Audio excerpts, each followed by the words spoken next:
Welcome back to our story about the golden age of hip-hop.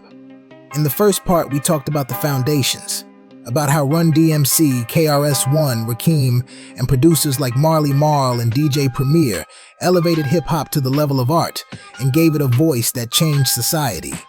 But the story doesn't end here. The golden age was so rich that it cannot be captured in just one video. In this second part, we'll dive even deeper. We'll talk about the female MCs who opened doors for women in hip-hop, about the albums that became manifestos for an entire generation, about the rise of regional scenes across the United States, and about the first signs of rivalries that later grew into the East Coast-West Coast conflict. We'll also see how hip-hop started to expand beyond America's borders and became a global force that could no longer be ignored. The golden age was more than just music. It was a time when it felt like every new album brought a new idea, a new struggle, and a new hope. And now, we continue that story.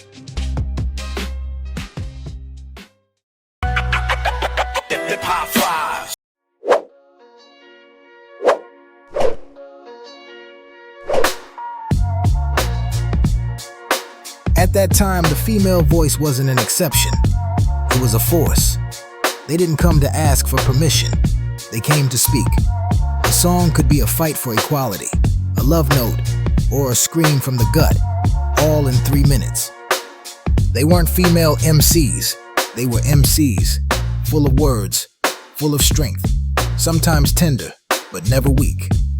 Women were a key part of the golden age, not as side figures, but as powerful forces shaping the genre. Roxanne Shante, only 14 years old when she dropped Roxanne's Revenge, 1984, proved that a young woman could battle anyone and win.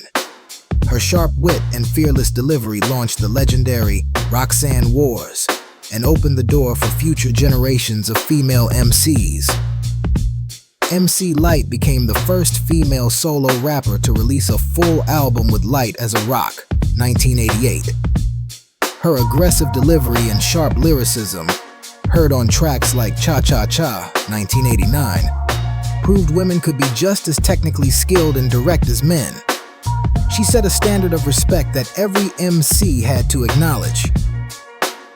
Queen Latifah, with her debut All Hail the Queen, 1989, brought Afrocentric pride and female empowerment to the forefront.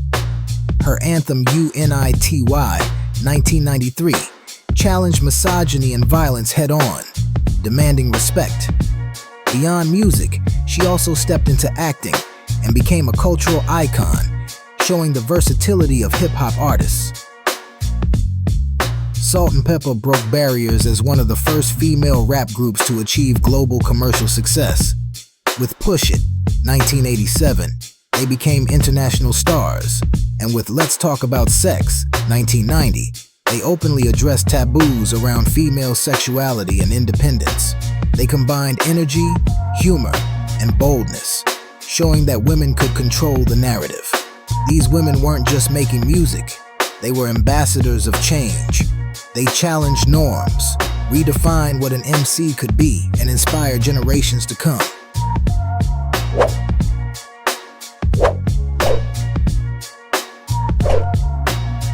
When television entered the playground, then cameras began filming what had long been hidden. Shows like Yo MTV Raps suddenly brought the Bronx into living rooms worldwide.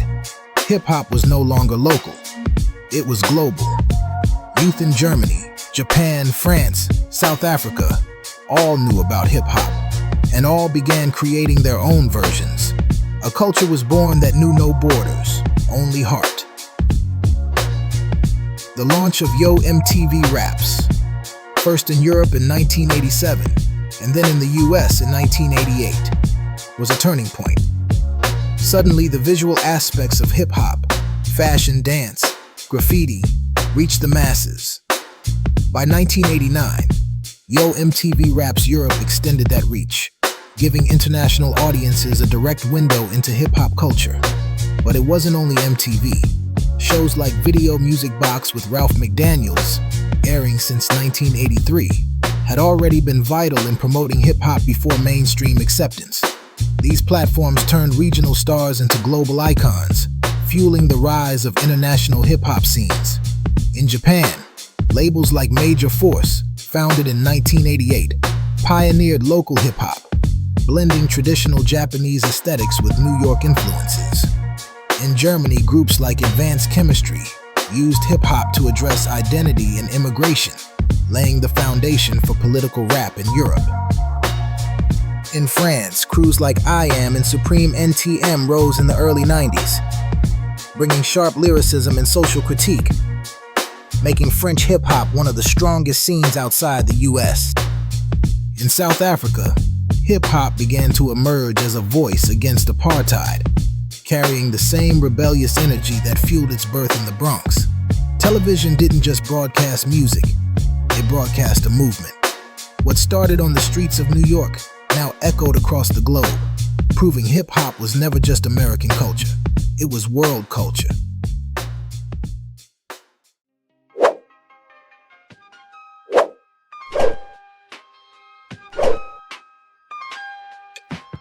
In the golden age, there was a strange magic.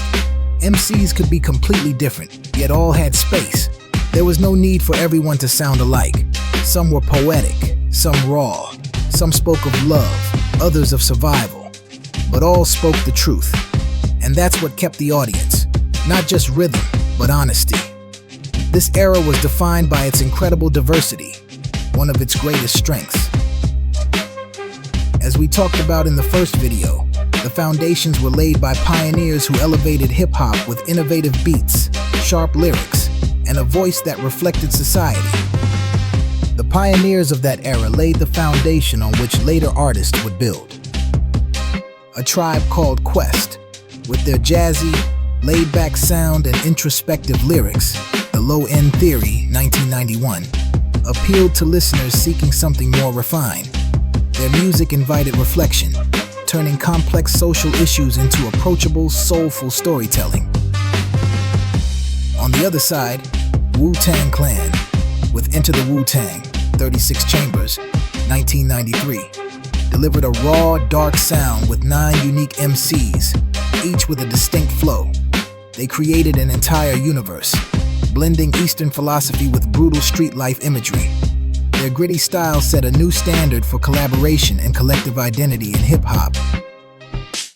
De La Soul, with 3 Feet High and Rising, 1989, brought positivity, humor, and even psychedelia into hip-hop.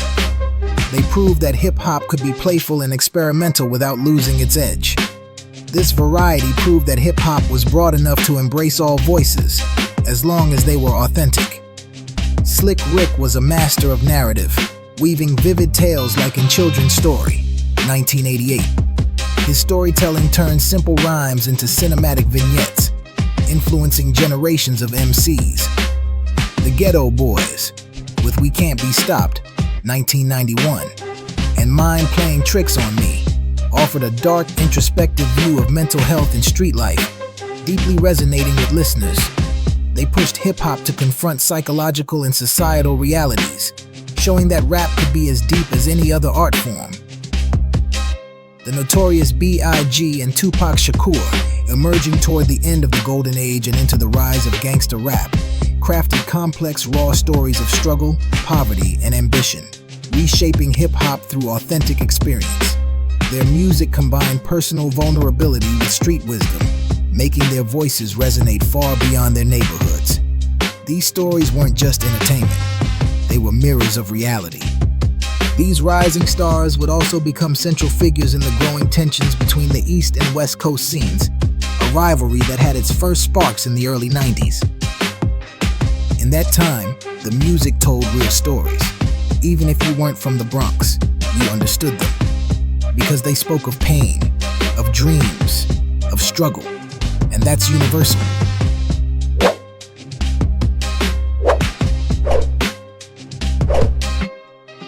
Many Golden Age tracks weren't huge hits then, but today they're studied at universities. MCs often wrote rhymes on notebook paper, sitting in hallways or unheated basements. Some of the most famous beats happened by accident, when a machine glitched or a sample was too short. Songs were often recorded live in one room. No effects, no edits, just raw emotion and talent. Many MCs never imagined their words would cross oceans. They thought only their block was listening, but the world was. By the mid-90s, things began to change. Big corporations took more control. Radio played more of what sells and less of what speaks. Many say that's where the golden age ended. But the truth is, it never died. It just moved into independent studios, into backpacks, into the dreams of kids still scribbling rhymes in the margins of their notebooks. The golden age stayed alive in every MC who rapped not just to be heard, but to be understood. The golden age of hip-hop was more than a period. It was a feeling. The feeling of being part of something bigger than yourself. That every rhyme, every verse, every mistake on tape mattered because it was yours and real. Maybe today things sound different. Maybe the industry is louder, but somewhere someone is still playing a cassette from 1989, still writing rhymes on the back page of a notebook, still believing words have weight. And that's what the golden age leaves behind, not just as a memory, but as a timeless reminder. Hip-hop wasn't born to be sold. It was born to be heard. And as long as someone raps to tell the truth, it still lives on.